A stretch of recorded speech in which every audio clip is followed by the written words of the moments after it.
J'ai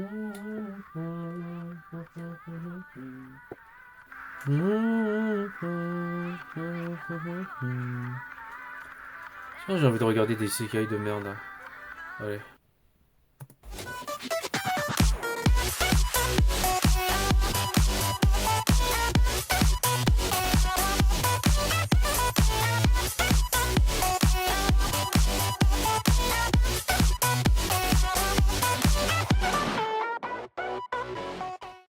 Bonjour, en ce moment j'ai envie de regarder de la merde. Parce que regarder des bons films me fait oublier que l'animation japonaise peut aussi être à chier. Donc j'ai regardé 3 isekai pour me faire redescendre sur terre. Et cette fois-ci on va s'attarder sur les œuvres et pas de manière expéditive parce que la dernière fois, c'était trop superficiel.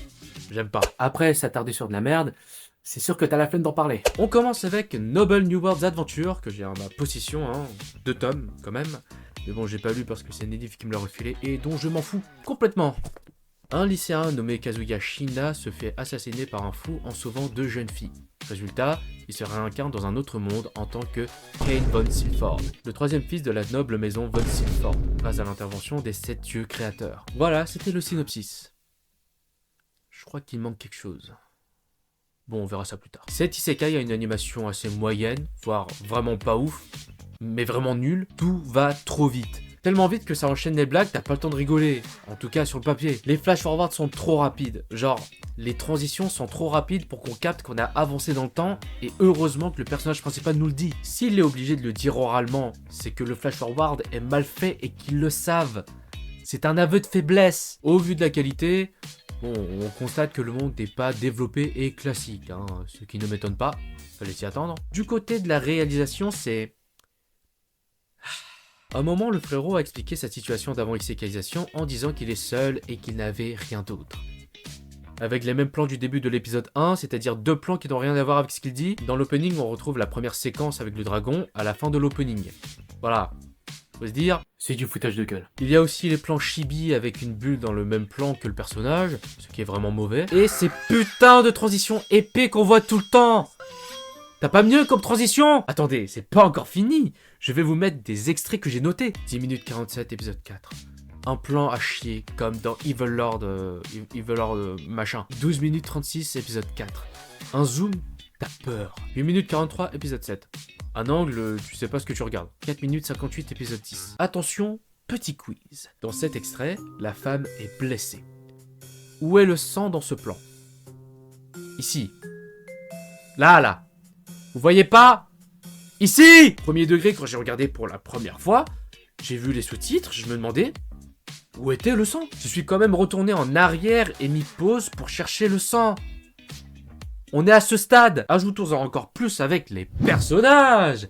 J'ai envie de mourir. Le personnage principal est vraiment détestable. Comme dit précédemment, le gars était de base seul et qu'il n'avait rien d'autre. On peut se dire qu'il va profiter de cette nouvelle vie pour combler ce manque. Non! Il s'amuse dans son nouveau monde comme un gamin qui va pour la première fois à Disneyland. Attendez, parce que le gars est censé avoir une mort drôle, parce qu'il n'était pas censé mourir. C'était pas marrant. Parce que la façon d'expliquer était si fade et gamin. La façon d'amener cette situation était extrêmement nulle. Et putain qu'il est insupportable ce gamin. C'est le genre d'enfant pourri gâté qui a en plus un talent inné et qui s'en rend pas compte car pour lui c'est normal. Donc il doit le cacher, sauf qu'il n'y arrive pas ce connard. Vraie question, est-ce qu'il s'est vraiment réincarné ou c'est juste un gamin random qu'on suit là? Alors certes on ne connaît pas sa mentalité d'avant réincarnation, mais le gars il n'a pas régressé mentalement. Enfin soyons sérieux, le gars était un lycéen.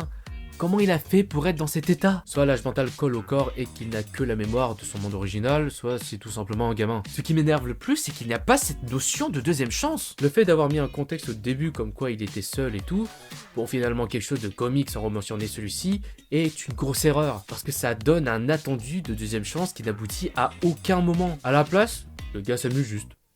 Voilà, t'enlèves le contexte et là, aucun attendu. Du coup, t'acceptes plus le déroulement de l'histoire qu'avec. Au moins, on aurait directement saisi le genre de produit qu'on a à faire. Alors, les autres persos, c'est-à-dire les personnages féminins et un mec, oui, sans transition, je m'en bats les couilles. Typique isekai. On a le classique, il a sauvé des princesses et les princesses sont tombées amoureuses. On a une elfe pédo qui est tombée amoureuse d'un gamin parce qu'il est plus fort qu'elle. On verra le même pattern, à part le côté pédo, dans un autre isekai de la vidéo. Vous allez voir. Attendez, on est vraiment ok qu'une elfe qui a plus de 100 ans là se déclare comme fiancée d'un gamin de 12 ans là?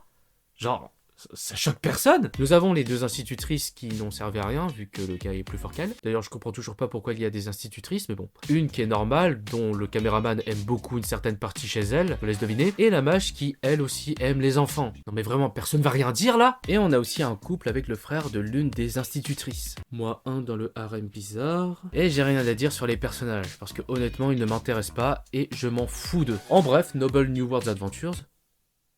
Attendez. Ah oui, l'histoire!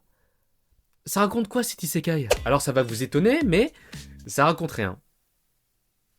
Rien! La première partie de l'animé, c'est-à-dire les 9 premiers épisodes, soit quasi tout l'animé, le gars s'amuse. Il découvre le monde. Il teste ses capacités. Devient aventurier.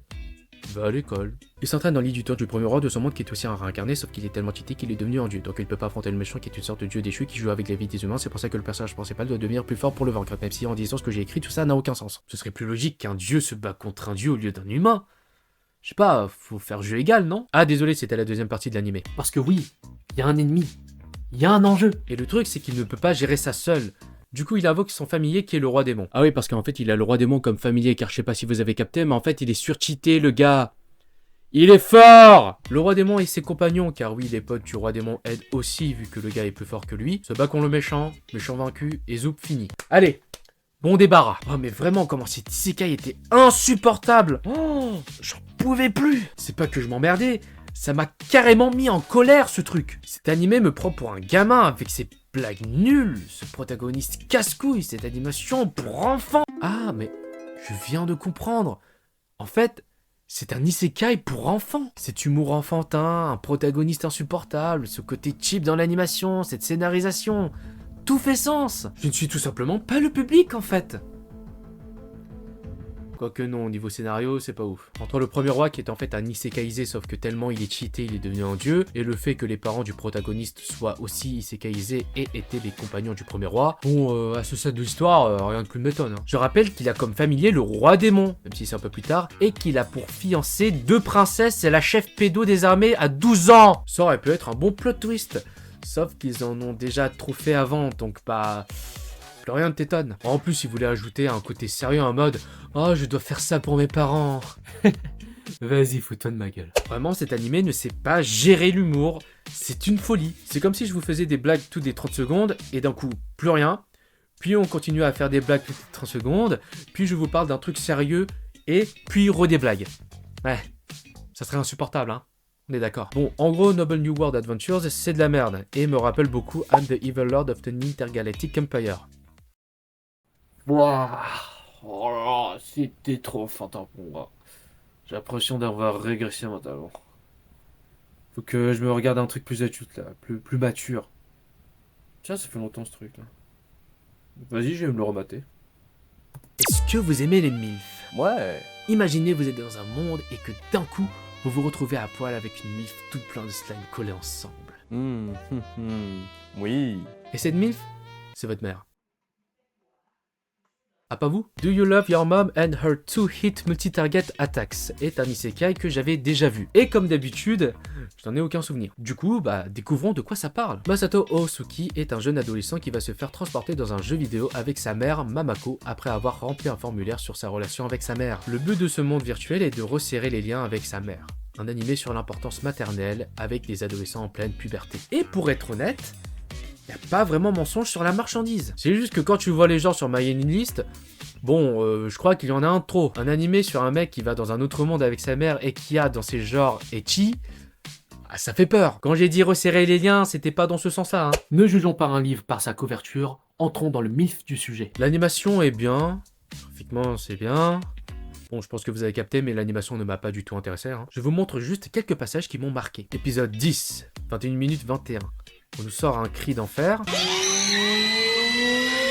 21 minutes 34. Il y a 5 fois la même daronne. Quand même, c'est fort. Et voir un dragon avec des cheveux et des seins, franchement, je ne voulais pas voir ça. Voilà, parlons maintenant de l'écriture. Cet animé est une comédie. En même temps, le gars est dans un autre monde avec sa daronne, ce qui n'est pas anodin. Les côtés comiques que j'ai bien appréciés étaient les jeux de mots du personnage Shirase, avec son propre nom. Même si ça a moins de sens en français, j'ai quand même bien apprécié car il y a vraiment des efforts d'adaptation et non seulement de traduction. Et il y a aussi son running gag où à chaque fois qu'on la croise, elle est morte. Oui, j'ai trouvé ça drôle. Alors je l'ai capté un peu tard, mais tout l'univers du jeu vidéo fait référence aux mères. Je trouve ça assez drôle. Exemple tout con, le jeu est un MMMMMORPG, qui veut dire après traduction rien qu'à maman, selon maman, pour maman, afin que maman puisse s'entendre avec son marmot de façon optimale grâce à un RPG. Ou le nom de Mamako. Mama.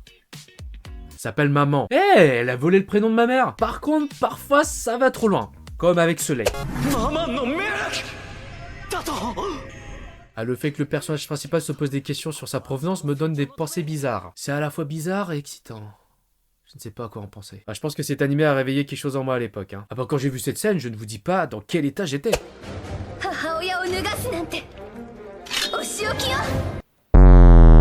C'est ça qu'on aime. Par contre, ce que je n'aime pas, c'est de voir une mère et son fils dans cette situation.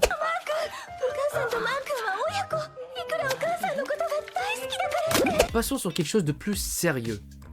Je ne comprends pas la situation entre Masato et Mamako. On nous dit qu'ils ont une mauvaise relation, mais ils arrivent quand même à résoudre les embrouilles des autres. Faudrait m'expliquer. Même, tu vois qu'ils sont assez complices entre eux.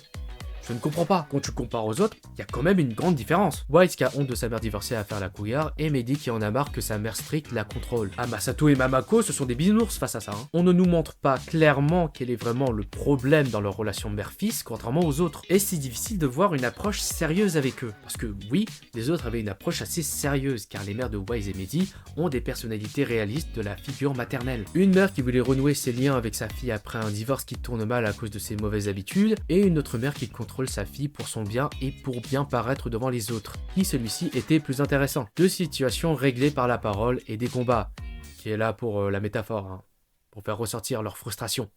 Pascal le grand frère. Et franchement, c'était assez intéressant dans le fond. Oui, dans le fond, parce que dans la forme, c'était pas ouf. Puis t'as Masato qui voit sa mère mettre des tenues kawaii, sexy et parfois à poil. Une horreur pour ses yeux, mais un bonheur pour les miennes. Oh quoi? C'est pas ma mère, j'étais pas de complexe de deep. Enfin, je crois. Le ecchi dans l'animé est, comment dire, cool et bizarre dans un sens un peu écœurant. Voir une femme mature à poil, quel plaisir! Mais des jeunes filles mineures, pas trop. Wise a 15 ans quand même, hein. Je n'ai pas envie de la voir dans des positions cheloues et encore moins à poil. La partie écœurante du ecchi, c'est qu'il y a des scènes cheloues entre Masato et Mamako, hein. Je rappelle qu'ils sont mère et fils. La scène du slime était vraiment bizarre. Si Mamako n'était pas collé à Masato, j'aurais dit un énorme oui! Mais là, ils sont collés l'un à l'autre. C'est juste bizarre là. Ok, je n'ai pris qu'une scène parmi tant d'autres de l'animé. Et oui, ça va mieux se passer par la suite. Sauf que j'ai appris qu'il y avait un OAV. Le saviez-vous? Est-ce que vous connaissez cet extrait?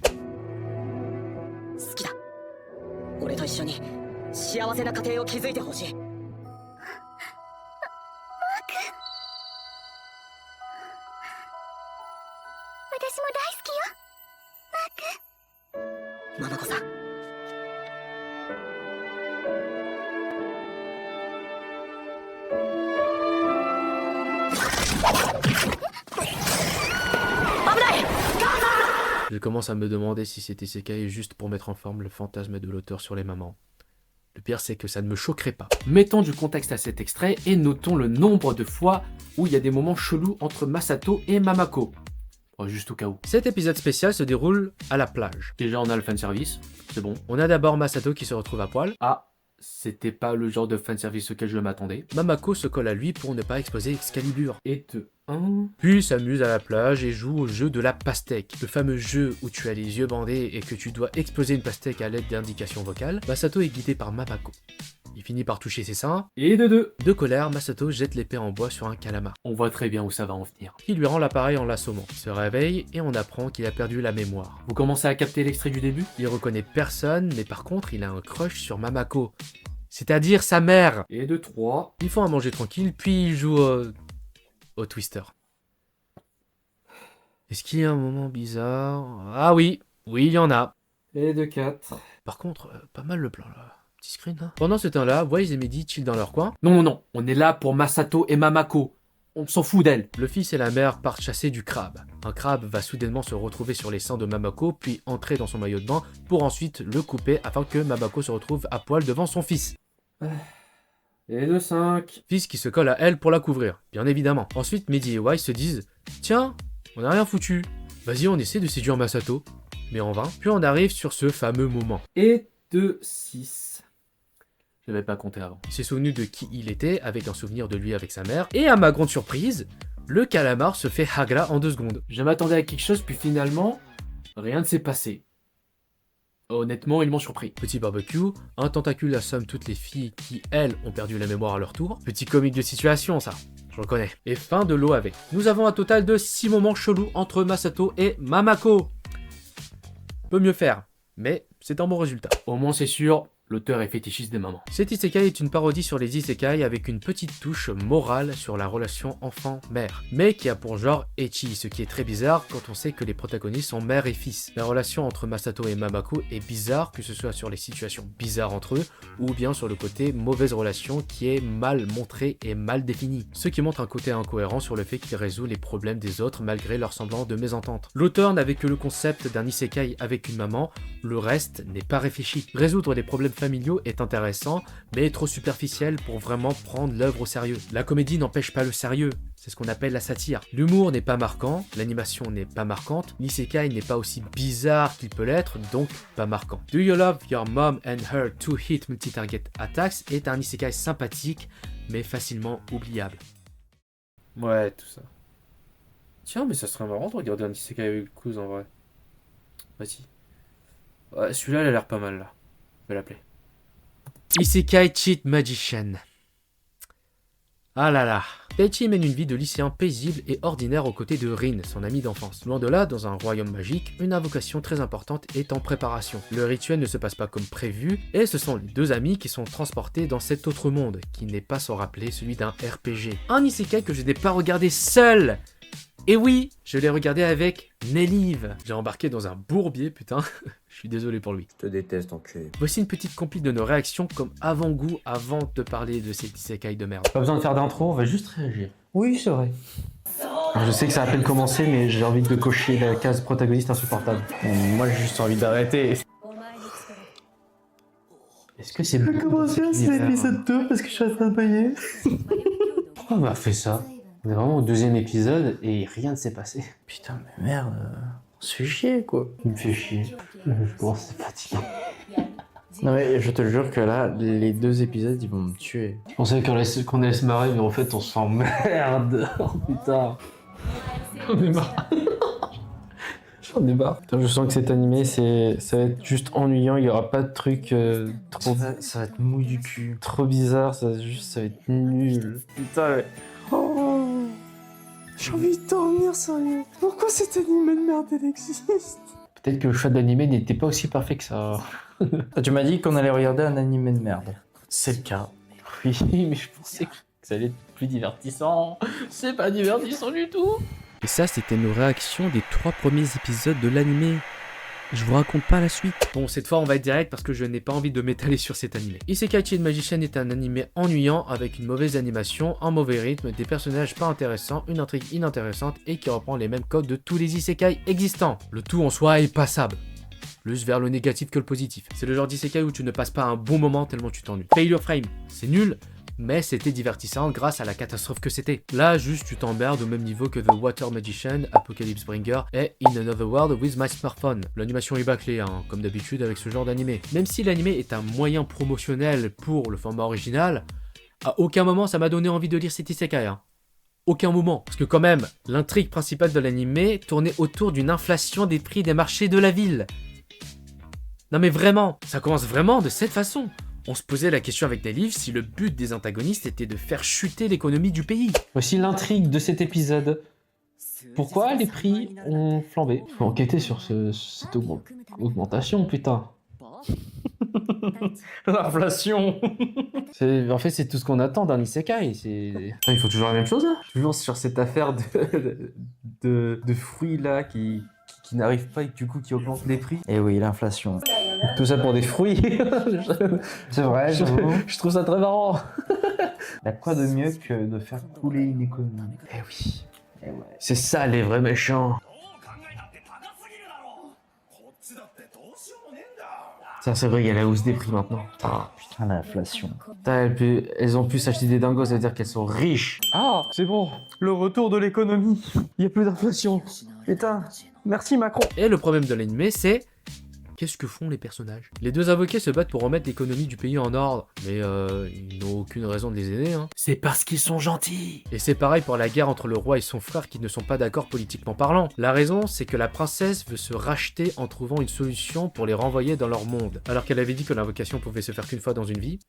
Ça veut rien dire. En gros, ils ont eu pitié de la princesse qui voulait sauver son peuple en les invoquant, mais elle a échoué. Donc, pour se racheter, elle va essayer de trouver un moyen de les renvoyer dans leur monde, et en échange, ils partent les aider à faire la guerre. Ce qui est le pire deal. D'un côté, rien de garanti, et l'autre, tu peux mourir. Les antagonistes. Franchement, je ne les comprends pas. Le mec avec les yeux fermés là, je sais pas ce qu'il fout là. D'un coup, c'est un allié de la secte à la capuche pour une raison inconnue, puis il devient un mec jaloux du protagoniste parce qu'il est fort sans effort. Et donc il n'est plus un allié de la secte à la capuche par conviction.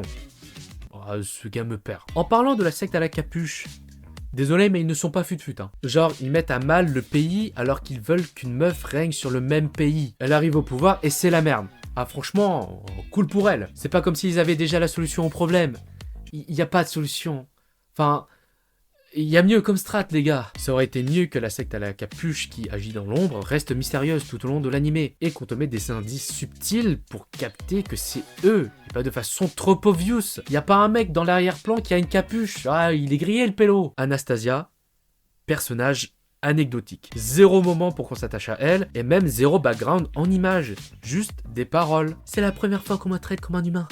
Bah montre son passé, développe le perso, je sais pas. Sa mort n'est vraiment pas marquante pour le spectateur, alors qu'elle doit l'être, car c'est avec sa mort que le perso principal power up tel un héros de shonen. Et même, c'est un assassin. Genre, elle ne s'est pas méfiée qu'un mec à capuche s'approche d'elle de façon suspecte. Elle a oublié quel était son ancien métier qui date de 2 jours. Rin est le personnage le plus intéressant, et qui devait être pour moi le personnage principal, parce qu'au moins elle ne me casse pas les couilles. Je me demande pourquoi on n'a pas animé que sur elle. Elle est plus intéressante que l'autre, je te jure. Elle se renseigne et tout. Imagine l'auteur, il pensait d'abord à elle et ensuite on lui a dit non, faut rajouter un mec. Parce que t'as l'impression que la meuf, elle est beaucoup plus. On travaille beaucoup plus sur elle. Mais c'est mieux d'avoir un protagoniste gars pour avoir un harem. Yeah! Sa maîtrise de la magie ne sort pas de nulle part, elle est réfléchie et Rin se sert de ses connaissances pour passer la magie dans une autre dimension. C'est une femme indépendante, même si Taichi ne veut pas qu'elle se batte, elle s'en bat les couilles de son avis et va l'aider à se battre. Voilà, n'obéis pas bêtement à ce connard. Taichi est le cliché de la trame narrative des héros de shonen, mais en moins bien. Le gros problème c'est qu'il traverse toutes les étapes du héros shonen typique en 12 épisodes. Je peux pas faire 12. Il y a eu 2 power-up miraculeux quand même. Un avec la mort d'Anastasia et l'autre avec une tentative de sacrifice. Je rappelle que l'animé fait 12 épisodes. Bah, je peux toujours pas. Il n'y a eu à aucun moment pour qu'on s'attache à lui. Il est gentil, sauf que ça se montre très peu. Con sur les bords, bouffe beaucoup. Voilà, c'est tout. Il a l'air fine, sauf qu'il y a un énorme point que je n'ai pas aimé chez lui. Taichi pense qu'il est responsable de tout comme s'il était le centre du monde, et qu'il doit être l'homme de la situation, qu'il doit gérer seul. On sent un formatisme, comme quoi Taichi est l'homme fort qui donne des ordres aux femmes, en même temps il n'est entouré que de femmes, qui elles savent se battre. Mais non, laissez l'homme gérer la situation. Heureusement que Rin est là. Miula et Lemia sont des personnages assez importants à l'histoire. En même temps, c'est elle qui les initie à la magie, sauf qu'on ne s'attache pas à elles. On a l'impression qu'elles sont vides et ne remplissent que leur fonction. C'est comme l'autre meuf qui veut se marier avec Taichi parce qu'il est fort. C'est elle dont je parlais dans la première partie de la vidéo. Là, c'est comme l'elfe pédo. Foreshadowing. L'anime ne s'intéresse pas à elle, pas de background, pas d'interaction privée à part nous en apprendre plus sur le monde pour les missions et les combats. Miula est essentiellement là pour aider au combat et Lemia pour les combats et son corps. Je ne parle pas particulièrement de sa tenue, mais de certains plans de ses seins et de ses fesses, en plus de la première fois qu'on la voit, c'est-à-dire en sous-vêtements.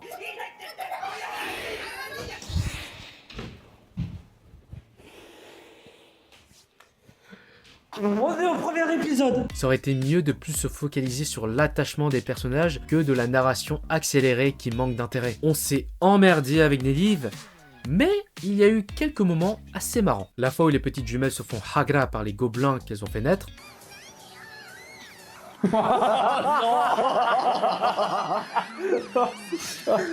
Oh, c'est catastrophique. C'est drôle.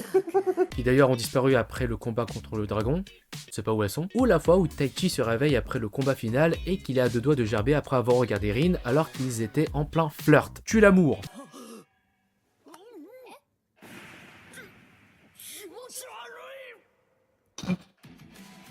Ça c'était marrant. Ça c'est drôle.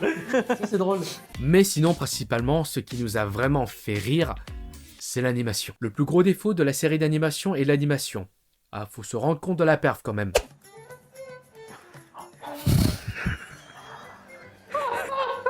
On a juste zoomé le sprite.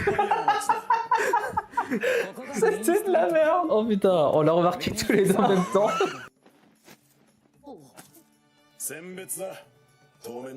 Ouais, même l'animation elle respecte pas la physique. Pardon, ça me fait rire. L'animation qui franchement est vraiment mauvaise et bâclée, mélangée avec un rythme très mal géré, ça fait de la merde. L'histoire avance trop vite et l'animation très statique rend le tout lent. C'est paradoxal, mais quand tu combines les deux, ça ne marche pas. On ne suit pas l'histoire car tout s'enchaîne vite et qu'on nous apporte pas assez d'explications, surtout sur les enchaînements d'événements. Genre, à quel moment la cour royale a pu repérer les invoqués ou comment ça se fait qu'il y a un putain de dragon sous terre. Ils font la guerre, mais ils ont oublié qu'il y a un putain de dragon qui peut venir à tout moment. C'est une folie. L'animation statique fait qu'on voit déjà l'essentiel sur l'écran, et donc notre attention se tourne sur autre chose en attendant que le plan se finisse. Attention, les plans durent genre 5-10 secondes, hein, tout en les enchaînant en plus, ce qui donne l'effet de lenteur ennuyante. Et c'est pareil pour les plans sur les persos avec un travelling horizontal pendant les dialogues. T'as déjà fait le tour, t'ajoutes ça à une histoire pas intéressante, ah tu lis plus les sous-titres à ce point-là, hein. Y a rien qui retient ton attention. Même l'OAV est nul. Oui, parce qu'il y a un OAV. Je vous raconte un peu le déroulé. On se situe juste à la fin de l'animé. C'est donc une suite directe. Il y a bientôt une fête dans la ville dans laquelle les morts reviennent à la vie. Les gens doivent porter des masques afin de garder leur anonymat pour éviter le chaos. Il n'y a donc aucune distinction entre morts et vivants, car ils portent tous un masque. Taichi et Rin vont se recueillir sur la tombe d'Anastasia, puis les préparatifs du festival commencent. La nuit tombe, les morts reviennent à la vie. Tout se passe bien. Rin invite Taichi à danser, sauf que d'un coup il pleut. Taichi chasse la pluie, puis danse avec Rin. Ils finissent de danser, puis Taichi aperçoit Anastasia, puis danse avec elle. Les crédits défilent pendant qu'ils dansent, puis fin. On aurait pu avoir un moment émotion avec la danse entre Taichi et Anastasia, mais non. Le truc se passe à la fin, mais au moment des crédits, et en plus on ne se focalise pas sur eux. On a même eu un moment inutile qui ralentit l'épisode. La pluie qu'il dégage juste après. Ça a pris du temps pour rien. On tease pendant le festival, même avant la présence d'Anastasia, mais son time to shine se déroule en même temps que les crédits. La pauvre. Le pire OAV que j'ai jamais vu. Le fanservice est au crédit, c'est une folie. Bon, en gros, Isekai Cheat Magician, c'est ennuyant et de la merde. Voilà. Comme vous l'avez vu, les isekai que j'ai visionnés n'étaient pas vraiment un plaisir, hein, surtout le premier et le dernier. Le deuxième était passable, mais oubliable. Notre aventure avec les isekai n'est pas finie, parce que, il reste encore énormément, que ce soit pour le meilleur ou pour le pire. Oh, c'est bon, là, j'en ai marre de regarder des isekai de merde, là. Tiens, je vais me mater la saison 2 de Frieren, là, j'ai toujours pas vu. Ça va me changer des isekai, ça c'est sûr. On se retrouve pour une prochaine vidéo. Ciao.